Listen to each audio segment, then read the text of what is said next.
Why America is running out of money. According to recent surveys and reports, average Americans, not the affluent, are approaching a critical juncture in their financial resources. As negative consumption is anticipated by the first quarter of 2024, numerous individuals are experiencing financial strain. The objective of this article is to examine the aforementioned forecasts and offer perspectives on the diverse financial environments that exist among different income brackets in the United States. Forecasts regarding financial depletion. According to a Market Live Pulse survey, Americans are anticipated to deplete their funds by the first quarter of 2024, resulting in negative U.S. consumption. This viewpoint is adopted by 56% of the participants. 21%, however, anticipate that the depletion will transpire before the conclusion of the present year. Around October 2023, the Federal Reserve Bank of San Francisco projects that Americans will deplete their excess pandemic savings. An in-depth dive: who is financially depleted? Recent studies by the Federal Reserve indicate that only the upper 20% of Americans retain surplus pandemic savings. An overwhelming majority, 80%, have long since depleted their savings. The savings of the middle class fell below pre-pandemic levels in approximately March 2023, whereas the lower income group encountered this predicament as early as April 2022. The wealth gap widens. Unsurprisingly, the financial situation of the affluent has improved since the outbreak of the pandemic. Recent research, including one by Oxford Economics, reveals that the top 20% of earners receive 80% of the stimulus funds, while the top 1% receive 42%. This income and wealth concentration at the top is not unexpected, but it highlights the widening wealth gap in the nation. Increasing costs of living. A closer look: since the previous year and a half, the cost of living has increased substantially. There has been a 20% surge in grocery expenditures, with certain essential items such as poultry experiencing a surge of more than 50%. There has been a 20% increase in household expenditures, encompassing electricity, utilities, and appliances. The average price of gasoline has increased by 44% to $3.78 per gallon, with California experiencing an even greater increase. It is anticipated that the average cost of a new vehicle will reach $100,000 by 2033, an increase of 8% annually. Record most credit card debt is attained. Many Americans are relying more and more on credit cards as their savings diminish and the cost of living rises. This has resulted in credit card debt exceeding $1 trillion for the first time in U.S. history. At present, the mean balance held by cardholders stands at $7,027, with more than 50% of active cardholders maintaining a monthly balance. Given the prevalence of average interest rates exceeding 20%, this poses a substantial financial strain on numerous individuals. An economic squeeze. As credit card debt reaches all-time highs, living expenses increase, and savings deplete, ordinary Americans are feeling the financial pinch. As the rate of inflation outpaces the rate of income growth, the standard of living for Americans in the middle and lower income brackets is declining. Despite segment forecasts, the economic environment continues to deteriorate, and in practice, numerous individuals are facing financial hardship. In America, an economic specter looms large. Furthermore, it is an issue that numerous American legislators, both Democratic and Republican, make much noise about but are hesitant to directly confront.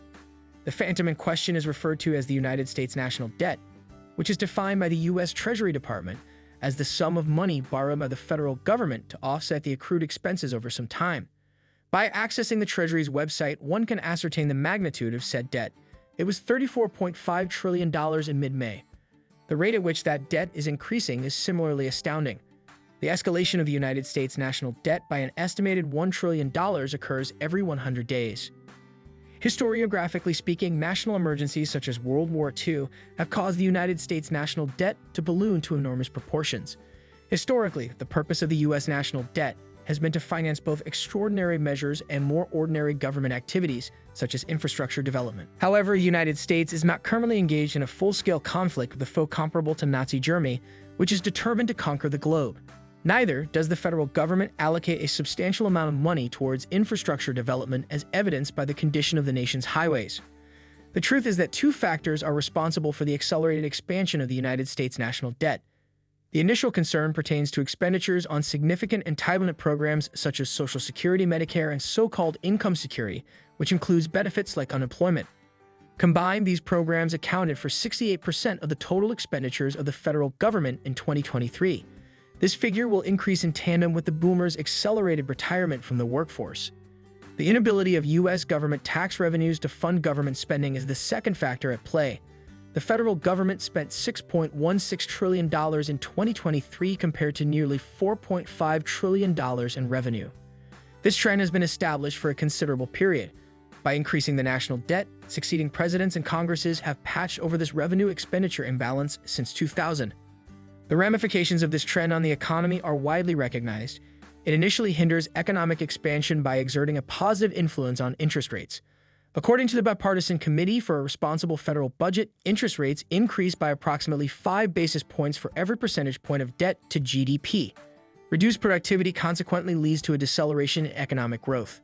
Secondly, an escalating public debt accompanied by elevated interest rates on that debt results in a greater diversion of capital from private investments to treasury bonds. Thus, the less productive public sector gradually gains a greater share of the economy. This also contributes to a decline in economic growth. An additional adverse consequence of a rapidly expanding public debt is that it undermines the confidence of both individual and institutional investors in the creditworthiness of the United States government. The U.S. economy would suffer severe damage if this confidence were irreparably damaged when both domestic and foreign investors concluded that the U.S. government could not fulfill its debt obligations. Although this proposal has been attempting to acquire traction for months. Why then? A lack of incentive for legislators of both parties to address the issue is one reason. It is difficult to imagine how, for example, substantially reducing the rate of growth of the national debt, let alone reducing the size of the national debt in real terms, could evade substantial cuts to entitlement programs.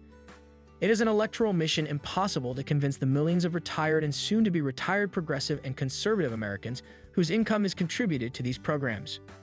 Individuals who are, by the way of coincidence, considerably more likely to participate in the electoral process than younger Americans, these sizable segments of the American electorate would respond negatively to any suggestion that expenditure cuts are inevitable. Both Joe Biden and Donald Trump have not ruled out substantial reductions in entitlement spending for frivolous purposes. The revenue component of the equation follows. In the pursuit of reducing the national debt, Democrats invariably advocate for tax increases. To persuade their constituents to support expenditure reductions, they consider this to be crucial.